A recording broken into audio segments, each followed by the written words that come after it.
Hello বন্ধুরা, আজকে আরেকটা ভিডিওতে তোমাদের অনেক অনেক ওয়েলকাম। আজকে একটু ঘর ঝাড়াঝাড়ি হলো, যার জন্য খাওয়া দাওয়া এইমাত্র আমরা খাওয়া দাওয়া করলাম এই 4টে সাড়ে 4টের দিকে। খাওয়া দাওয়া করে স্নান করে ঘর ঝাড়াঝাড়ি করলে বুঝতেই পারছো কীরকম অবস্থা হয়। তাই স্নান টান করে এইমাত্র ছাদে এলাম, ভাবলাম তোমাদের সাথে একটু কথা বলি। আর তোমাদের সাথে কথা বলার মাধ্যম একটাই ভিডিও। আশা করছি তোমরা সবাই আমার ভিডিওগুলো দেখবে, সাপোর্ট করবে, আর আমি জানি তোমরা করো। আমার ভিডিও যারা ফলো করেছো, আমার ইউটিউবে যারা পরিবারের সদস্য, তারা প্রত্যেকেই কম বেশি জানো আমার জীবন সম্পর্কে, বা যা যা ঘটেছে আমি মোটামুটি তোমাদের সাথে শেয়ার করেছি। তো এরপরে ছেলে স্কুলে ভর্তি হয়ে গেছে, সেটাও তোমাদের সাথে শেয়ার করেছি। ফটো বা ভিডিও সবই তোমাদের সাথে শেয়ার করি। তো এরপরে তো ছেলের আধার কার্ডের প্রয়োজন হবে, যার জন্য এবার নামটা পরিবর্তন করার প্রয়োজন আছে। তারও আগে আরেকটা কথা তোমাদের সাথে শেয়ার করতে চাই।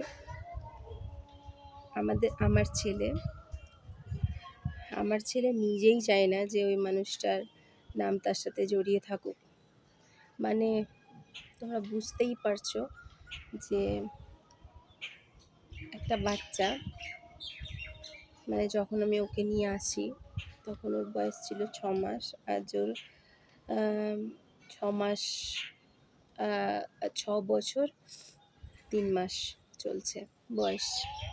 একটা বাচ্চা এতটা সময় একাই শুধু নিজের মাকে দেখেছে, মামা বাড়ির লোকজনকে দেখেছে, বাবা বলে সে কাউকে পায়নি। ঠিক আছে, সবার বাবাকেই ও স্কুলে দেখে, বাইকে করে নিয়ে আসতে নিয়ে যেতে, কিন্তু আমার ছেলে এতটাই বোঝে আমাকে যে ওর মনে হয়েছে যে যদি মাকে বারবার করে জিজ্ঞাসা করি, কারণ আমার ছেলের প্রচণ্ড রকম প্রশ্ন করে, সারাটা দিন ওর বিভিন্ন প্রশ্ন, মানে উত্তর দিতে দিতে মানুষ থকে যাবে, এতই প্রশ্ন করে। কিন্তু ও সেভাবে কখনোই, মানে তাকিয়ে থাকে, কিন্তু কখনোই সেভাবে আমাকে জিজ্ঞাসা করে না যে মা বাবা কেন আসে না, বা আমার বাবা কোথায়, বা আমি কেন মামার বাড়িতে থাকি, আমার নিজের বাড়ি কোথায়। তো কখনোই জানতে চায় না। আর সত্যি কথা বলতে এই ব্যাপার নিয়ে আমি ওর সাথে কোনো আলোচনা, মানে ওর সামনে কোনোদিন কোনো আলোচনা আমরা করি না, যাতে ওর উপরে কোনো খারাপ প্রভাব না পড়ে। কিন্তু তাও ও তো বাচ্চা, নিজের মনের মতো করে, নিজের মনের মধ্যে ওর কিছু না কিছু ঠিক ভাবনা চিন্তা চলে, যেগুলো হয়তো সবসময় ও প্রকাশ করে না। এটা ভাবে যে ও যদি নিজের ভাবনা চিন্তাগুলো আমার সামনে প্রকাশ করে, আমি হয়তো কষ্ট পাবো, দুঃখ পাবো, কাঁদবো, যার জন্য ও বলে না।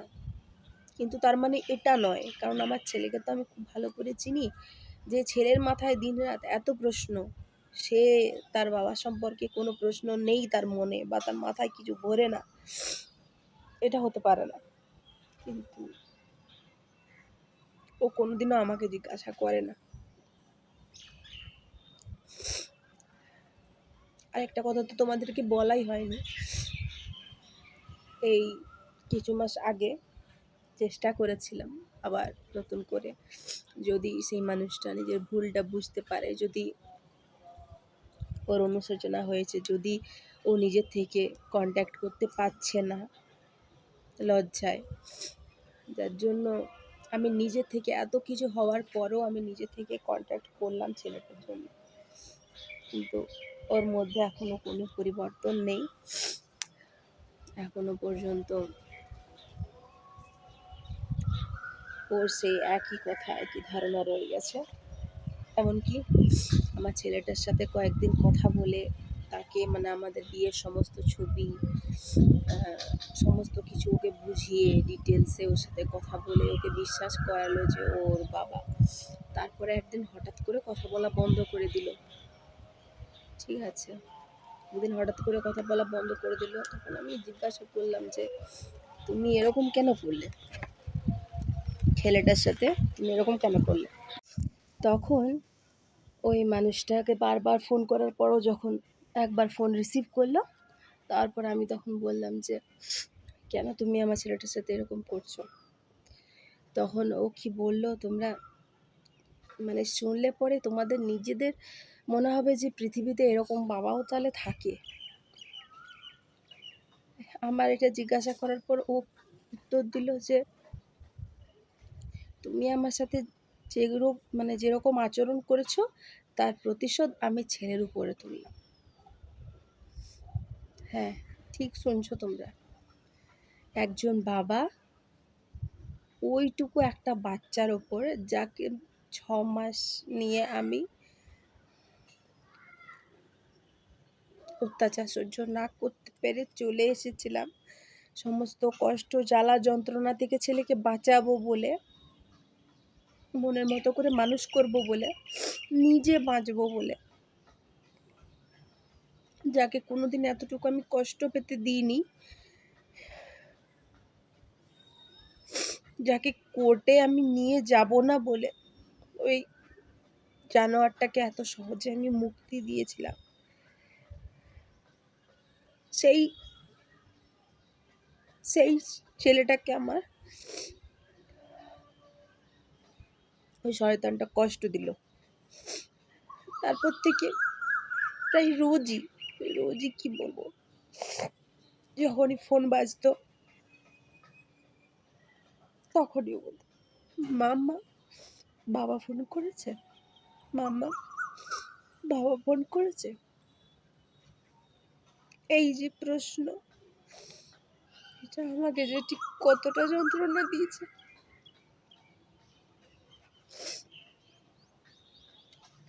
বলে বোঝাতে পারবো না।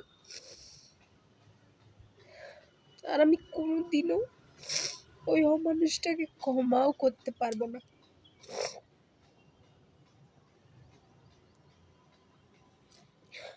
ওর মধ্যে বাবা হওয়ার কোনো যোগ্যতা নেই।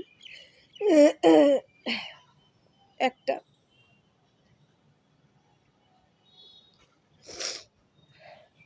পাখি পশুও যদি সন্তান জন্ম দেয়, যতক্ষণ না পর্যন্ত তারা একটু বড় হয়, তারাও কিন্তু তাকে ছেড়ে দেয় না।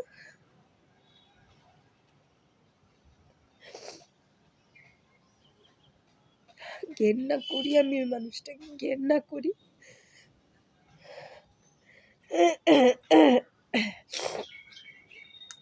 আজ ছেলেকে মানুষ করার, বড় করার সমস্ত দায় দায়িত্ব আপাতত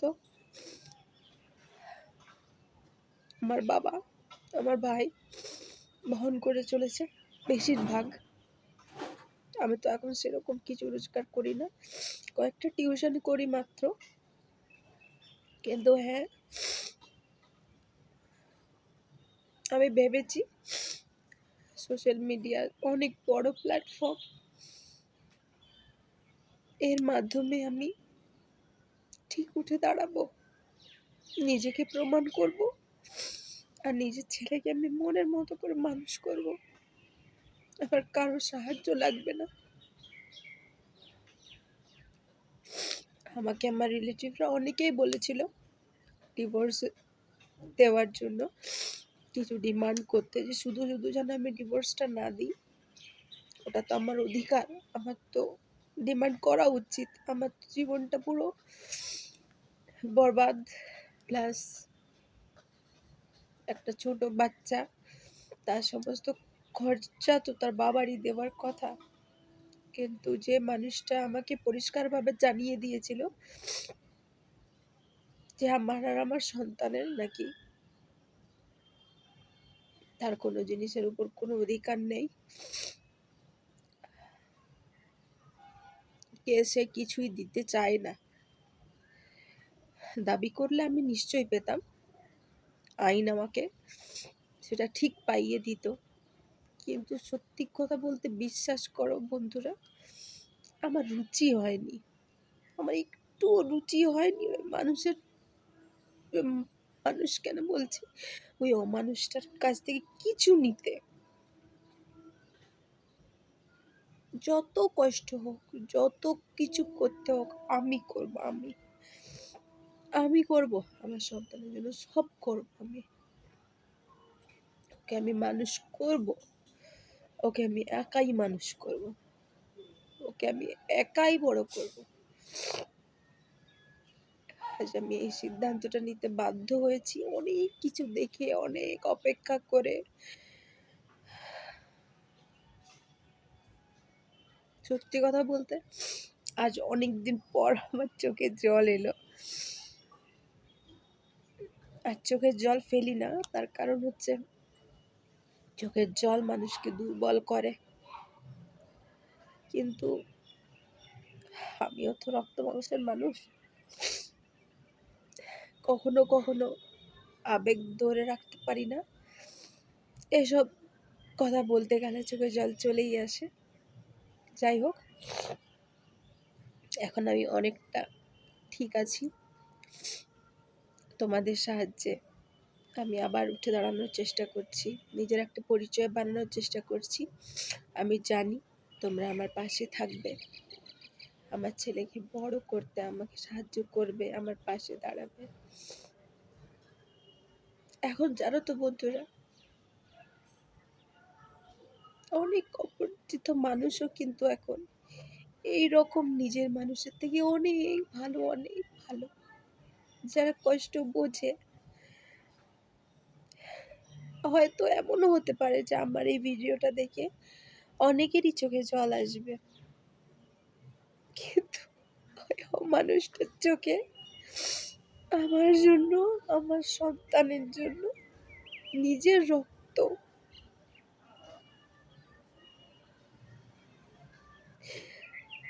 তার জন্য তার চোখেও কিছু নেই, তার মনেও কিছু নেই।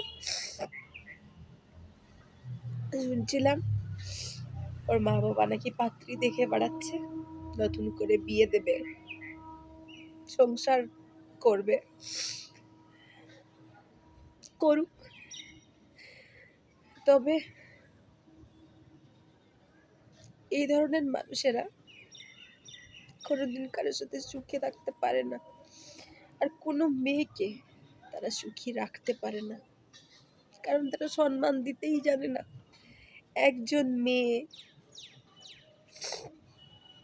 তার সব কিছু ছেড়ে যখন একজনের বাড়িতে যায়, তার যে একটা প্রাপ্য সম্মান, সেটা যদি দিতে জানতো তাহলে আজকে এত কিছু ঘটতো না। যাই হোক, আজ অনেকদিন পর আমার মনের কথা তোমাদের সাথে শেয়ার করলাম। ডিভোর্সের কথাটা প্রায় ভুলতেই বসেছি নিজেকে। হ্যাঁ, মা আমি অবশ্যই,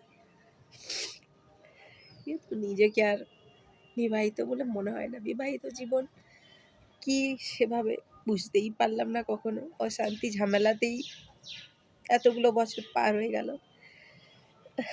যাই হোক, আজ অনেকদিন পর তোমাদের সাথে কথা শেয়ার করে একটু হালকা হলাম। সত্যি কথাই, কাঁদলে বা কাউকে মনের কথা বলতে পারলে অনেকটা হালকা লাগে। তোমাদেরকে অনেক অনেক থ্যাংক ইউ আমার পাশে থাকার জন্য। এভাবেই তোমরা আমার পাশে থেকো। আজকের ভিডিও এখানেই শেষ করলাম।